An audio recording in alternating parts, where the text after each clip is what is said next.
Assalamualaikum warahmatullahi wabarakatuh. Perkenalkan, kami dari kelompok 4 mahasiswa Universitas Aisyah Yogyakarta, Prodi Manajemen. Kami yaitu yang beranggotakan 3 orang. Yang pertama ada Asi Melani, yang kedua ada Resi Sukmadewi, dan yang ketiga ada Safety Novita. Pada mata kuliah Manajemen Pemasaran Jasa itu dengan tema strategi proses jasa. Yang pertama yaitu pengertian strategi proses. Pengertian strategi proses, proses strategi atau strategis transformasi adalah sebuah pendekatan organisasi untuk mengubah sumber daya menjadi barang dan jasa. Tujuan strategi proses adalah menemukan suatu cara memproduksi barang dan jasa yang memenuhi persyaratan dari pelanggan dan spesifikasi produk yang ada dalam batasan biaya dan batasan manajerial lainnya. Proses yang dipilih akan berdampak jangka panjang terhadap efisiensi dan produksi, serta fleksibilitas biaya dan kualitas barang yang diproduksi. Terdapat 4 strategi proses. Yang pertama yaitu fokus pada proses fokus. Yang kedua yaitu fokus berulang, repetitive fokus. Yang ketiga fokus pada produk fokus. Dan yang keempat, fokus kustomisasi massa. 1. Fokus pada proses fokus adalah sebuah fasilitas produksi yang diorganisasikan di sekitar proses-proses untuk memfasilitasi produksi bervolume rendah, tetapi keragamannya tinggi pada tempat yang disebut job shop. Dalam sebuah pabrik, proses yang ada mungkin berupa departemen yang menangani pengelasan, penghalusan, dan pengecatan. Dalam sebuah kantor, proses yang ada dapat berupa bagian utang, penjualan, dan pembayaran. Dalam sebuah restoran, proses-proses tersebut mungkin berupa bar, panggangan, dan toko roti. Fasilitas yang ada terfokus pada proses dalam hal peralatan, tata letak, dan pengawasannya. Mereka menyediakan tingkat fleksibilitas produk yang tinggi seiring produk-produk berpindah sesaat di antara proses-proses yang ada. Melaksanakan beragam aktivitas dan menghadapi perubahan yang kerap muncul. Oleh karena itu, proses ini disebut juga proses sesaat. Yang kedua, fokus berulang, repetitive focus, adalah proses produksi yang menggunakan modul yang berorientasi pada produk. Modul adalah bagian atau komponen yang telah dipersiapkan sebelumnya yang sering berada dalam proses yang kontinu.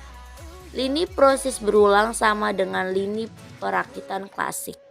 Lini yang digunakan secara luas di hampir seluruh perakitan mobil dan peralatan rumah tangga lebih terstruktur dan karenanya menjadi lebih baik fleksibel dibandingkan suatu fasilitas yang berfokus pada proses. Yang ketiga, fokus pada produk fokus adalah fasilitas yang diorganisasikan di sekeliling produk. Sebuah proses berorientasi produk bervolume tinggi tetapi berkeragaman rendah. Proses ini juga disebut proses kontinu sebab mempunyai lintasan produksi yang sangat panjang dan kontinu. Produk seperti kaca, kertas, lembaran timah, bola lampu, bir, dan baut dibuat melalui proses yang kontinu. Sebuah fasilitas yang berfokus pada produk menghasilkan produk dengan volume tinggi dan keragaman rendah. Fasilitas dengan sifat khusus ini biasanya membutuhkan biaya tetap yang tinggi. Namun, fasilitas dengan biaya variabel yang rendah dapat dihasilkan utilisasi fasilitas yang tinggi. Yang keempat, fokus kostumisasi massal. Manajer operasi telah memproduksi jasa dan barang-barang pilihan ini melalui apa yang disebut dengan kostumisasi massal. Kostumasi massal merupakan pembuatan produk dan jasa yang dapat memenuhi keinginan pelanggan yang semakin unik secara cepat dan murah. Namun, kustomisasi massal bukan hanya mengenai keragaman produk, tetapi juga bagaimana secara ekonomis mengetahui apa yang diinginkan pelanggan dan kapan pelanggan menginginkannya dengan tepat. Kustomisasi massal memberikan kita keragaman produk yang biasanya dapat disediakan oleh manufaktur bervolume rendah, fokus pada proses.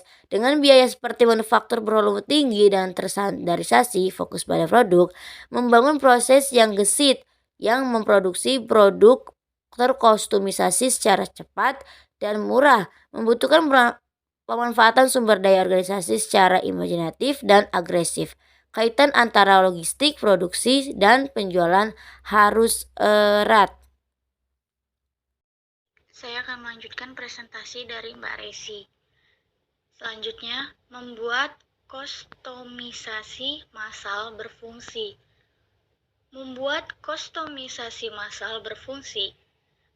Kustomisasi massal berarti sebuah sistem di mana produk dibuat sesuai pesanan, atau bisa dikatakan dengan build to order. Build to order berarti memproduksi sesuai pesanan pelanggan, bukan sesuai peramalan pasar. Namun, build to order adalah strategi yang sulit. Selanjutnya, diagram silang. Diagram silang adalah sebuah diagram biaya pada volume yang memungkinkan lebih dari suatu proses. Proses-proses berfungsi dalam mengupayakan efisiensi, kalangan industri terus melangkah menuju spesialisasi. Selanjutnya, strategi mengelola SDM untuk jasa. Dalam zaman modern saat ini, yang ditandai dengan kecanggihan teknologi, ternyata peran sumber daya manusia atau SDM tidak bisa diabaikan. Ibarat pepatah, SDM merupakan sumber keunggulan daya saing yang tak lekang oleh panas, tak lapuk oleh hujan. Dalam pemasaran jasa, kesuksesannya juga tergantung pada SDM yang dimiliki.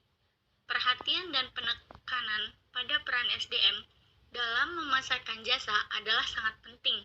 Apalagi pada era globalisasi saat ini, tidak ada batas mobilitas sumber daya termasuk SDM. Hal ini dapat dilihat pada aspek internal marketing dan customer service.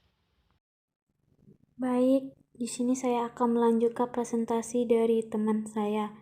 Nah, di sini saya akan membahas tentang peranan penting sumber daya manusia dalam perusahaan jasa, yang dimana peran SDM ini memiliki pengelolaannya dan pengelompokannya itu terdiri dari 4. Yang pertama itu ada contractors, yang dimana SDM ini berhubungan erat dengan konsumen dan memiliki aktivitas memasarkan secara konvensional. Nah, mereka memiliki posisi dalam hal menjual dan perannya sebagai customer service. Yang B, modifiers, yaitu SDM yang tidak terlibat secara langsung dalam aktivitas pemasaran. Secara kontaknya konsumen hanya dilakukan hari-hari saja. Nah, yang ketiga, influencer, di mana peran SDM ini lebih terfokus pada implementasi dari strategi pemasaran perusahaan, yang biasanya tegasnya mencakup pengadaan resep dan pengembangan.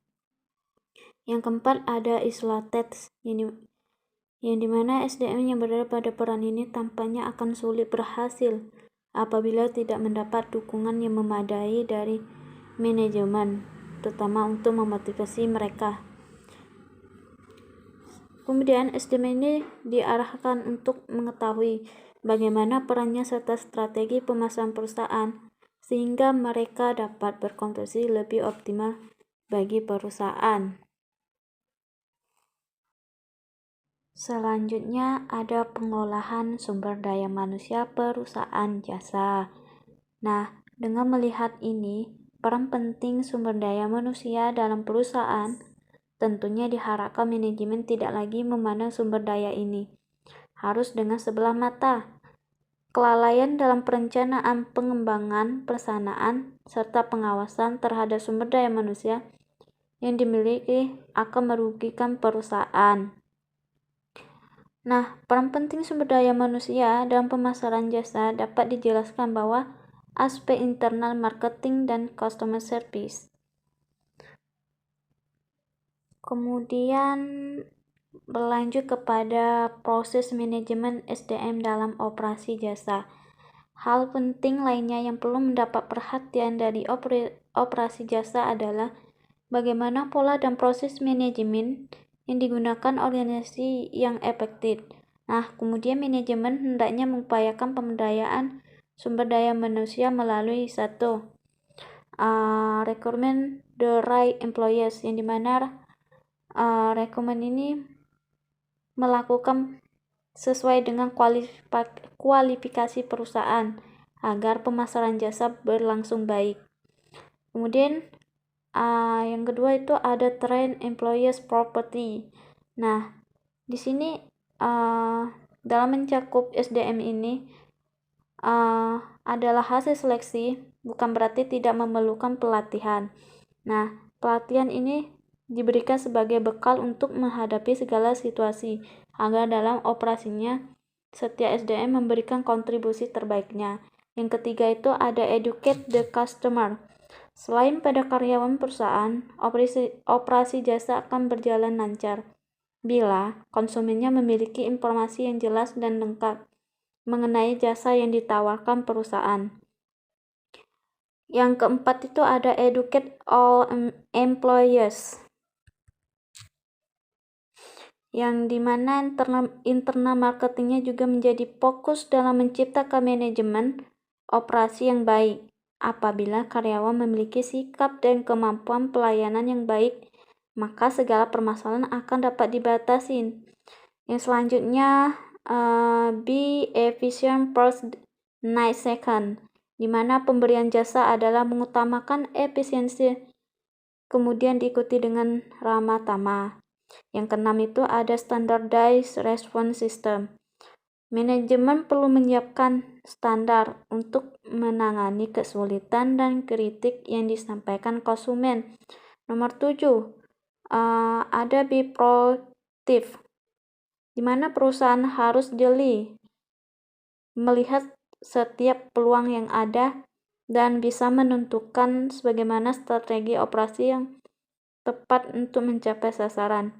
Dan yang terakhir itu evaluate performance regular, yang dimana evaluasi kinerja secara rutin akan sangat berguna bagi manajemen untuk mengetahui kinerja perusahaan dan memberikan masukan tentang hal-hal mana yang perlu diperbaiki. Tentunya perusahaan perlu mengambil tindakan dalam mengoreksi untuk setiap operasi yang gagal atau kurang dari standar yang ditetapkan. Baik, itu saja presentasi dari kelompok kami. Bila ada kurangnya, wabillahi taufiq wal hidayah. Wassalamualaikum warahmatullahi wabarakatuh.